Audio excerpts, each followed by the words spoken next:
Hello my dear student, कैसे आप सब लोग। स्वागत है आपका अपने चैनल संतोष दांगी इंग्लिश पर। आज के इस वीडियो लेक्चर में हम बात करने वाले हैं हाफ ईयरली एग्जामिनेशन 2023-24 सेशन का सेट ए का इंग्लिश के पेपर का सॉल्यूशन इस वीडियो लेक्चर में मैं आपको कवर करवाऊंगा।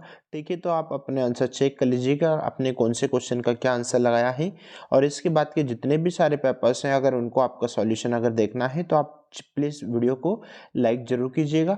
चलो देख लेते हैं हम आंसर्स किस प्रकार के क्वेश्चन आज के प्रश्न पत्र में पूछे गए हैं। पहला प्रश्न पत्र यहाँ पर पूछा गया है, read the following passage and answer the question given below. प्रश्न पूछा गया है, ठीक है। इस आंसर पैसेज को पढ़ने के बाद में आपको आंसर निकालना है। 75 नंबर का ये प्रश्न पत्र आया है। पहला प्रश्न देख लेते हैं, where did the bird come from. तो पक्षी कहाँ से आया था, तो पक्षी फ्रॉम कनाडा। तो ए ऑप्शन से आपका सही हो जाएगा। जिन बच्चों ने ए लगाया उनका यहाँ पर राइट उत्तर होगा। वेयर डिड नरेंद्र लिव, है ना, तो नरेंद्र कहाँ रहता था, ठीक है। तो जो नरेंद्र रहता था इन अ लाइट हाउस, यानी कि इसमें भी आपका ए ऑप्शन सही हो जाएगा। दूसरा प्रश्न देख लेते, on the basis of the above passage it can be said that the girl watch. तो आपका सही और राइट उत्तर हो जाएगा इसमें आपका सी ऑप्शन से, बोल्ड एंड ब्रेव, ठीक है। उसके बाद में next question number 4, why did the girl take the bird to Narendra. ठीक है, तो इसका सही एंड राइट उत्तर हो जाएगा C so that he would send to be where it come from, है ना भाई, उसे वहां जहां भेजना चाहती है जहां पर वो आया था, ठीक है। अगला प्रश्न देख लेते हैं, which of the word similar to the word cylinder, है ना। तो सिलेंडर का सिमिलर बताने के समानार्थी, तो सिलेंडर का मतलब होता है एकदम पतला, ठीक है।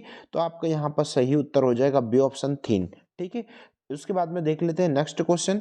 बाकी के जो सेकंड पैसेज है इसको मैं इसका जो सेकंड पार्ट बनाऊंगा उसमें आपको इसके आंसर्स कवर करवाऊंगा, बट उससे पहले हम चलो देख लेते हैं फटाफट जल्दी से इसके ग्रामर पार्ट देख लेते हैं कि आज के इस प्रश्न पत्र में ग्रामर में किस प्रकार के प्रश्न पूछे गए हैं, ठीक है। चलो देख लेते हैं, फिल इन द ब्लैंक्स। पहला जो प्रश्न पूछा गया था आपका, आई यूज योर फोन। तो आई यूज योर परमिशन अगर यहाँ पर मांगी गई है तो हम यहाँ पर आपका सही उत्तर अगर निकालते हैं तो आपका मे ऑप्शन से सही हो जाएगा, मे आई यूज योर फोन, ठीक है। उसके बाद में दूसरा प्रश्न है, he worked hard he would पास, है ना, तो आपका यहाँ पर सही उत्तर हो जाएगा अनलेस। उसके बाद में तीसरा प्रश्न देख लें, there is not water in a pool, है ना, ठीक है, पुल में पानी नहीं है, तो यहाँ पर नेगेटिव प्रश्न है, तो नेगेटिव प्रश्न अगर है तो यहाँ पर हम it is use to negative statement, so any option से आपका करेक्ट हो जाएगा, ठीक है। Next question number 4, they have been living here January. वे यहाँ पर जनवरी से रह रहे हैं, ठीक है। तो यहाँ पर जनवरी से यानी कि फिक्स है point of the time, so use to since word, है ना, तो आपका सही आंसर हो जाएगा इसमें since. Next question number 5, he did not play well. वे अच्छा नहीं खेले, ठीक है, वे अच्छा नहीं खेले, ही वॉज नॉट सेलेक्टेड। वे अच्छा नहीं खेले इसलिए उनको सेलेक्टेड नहीं किया, है ना, नहीं चुना, तो आपका सही उत्तर हो जाएगा सो। उसके बाद में देख next question number 6, he teach in university. वह यूनिवर्सिटी में पढ़ाते हैं, तो आर्टिकल का प्रश्न है यहाँ पर यूनिवर्सिटी, तो यू आया है, यह आया है और यह आपका व्यंजन है, तो व्यंजन के साथ में आपका सही आर्टिकल्स ए आर्टिकल से आपका करेक्ट हो जाएगा, ठीक है। तो इस प्रकार से आपके ऑब्जेक्टिव क्वेश्चंस थे। चलो जान लेते हैं डूज डायरेक्टेड के क्वेश्चनों को, ठीक है। डूज डायरेक्टेड के क्वेश्चन, पहला प्रश्न आपको इंटरोगेटिव बनाना था। पास्ट इंडेफिनिट का सेंटेंसेस से डिड आया है, क्योंकि डिड यहाँ पर अपने आप में एक V2 है।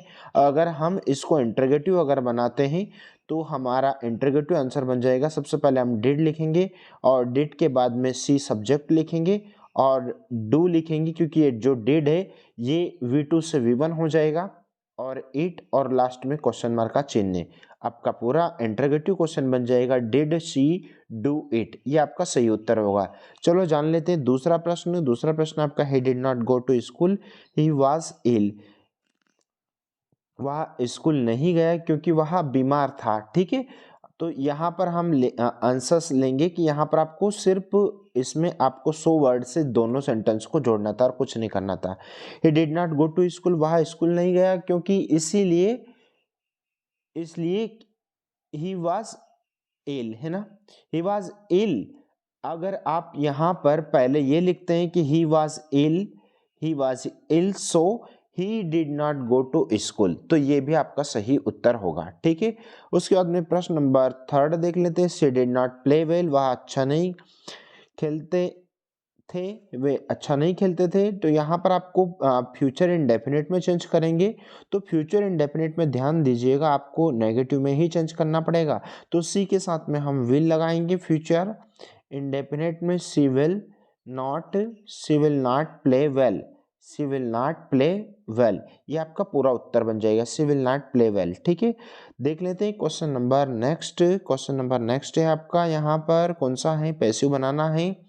They play football, present indefinite का सेंटेंस है। अगर इसको आप पैसिव बनाते हो तो सबसे पहले तो हम ऑब्जेक्ट लेंगे, यानी कि आपका फुटबॉल ऑब्जेक्ट हो गया, और उसके बाद में प्रेजेंट इंडेफिनिट है तो पास्ट प्रेजेंट कंटिन्यूअस की हेल्पिंग वर्ब लगाएंगे तो इज लगेगा, एक क्वेश्चन है इसलिए।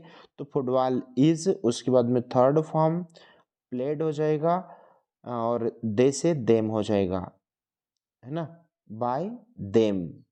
ठीक है, ये आपका पूरा उत्तर बनेगा। एक बार फिर सुन लीजिए, football is played by them, football is played by them.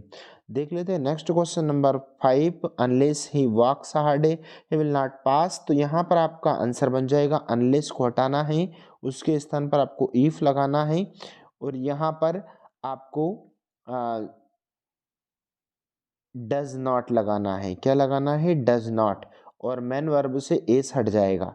एक बार फिर सुन लीजिए, आपका पूरा उत्तर बन जाएगा, if she does not work hard she will not pass, ये आपका पूरा उत्तर बनेगा। देख लेते हैं question number 6, he is very intelligent he can pass any test, use of so that. तो यहाँ पर आपको वेरी हटाना है, वेरी के स्थान पर आपको सो लगाना है, और दोनों सेंटेंस को दैट से जोड़ना है, दोनों सेंटेंस को यहाँ पर दैट से जोड़ना है, आपका आंसर बन जाएगा। ठीक है, लेकिन ध्यान दीजिएगा, यहाँ पर अगर आप इस सेंटेंस में सो दैट का प्रयोग कर रहे हैं तो पहले तो आपने वेरी हटाया, उसके स्थान पर सो लगाया, और उसके बाद में क्या करेंगे, हम दोनों सेंटेंसों के बाद में यहाँ पर दैट के बाद में subject plus can not could not का आपको यूज करना है ना।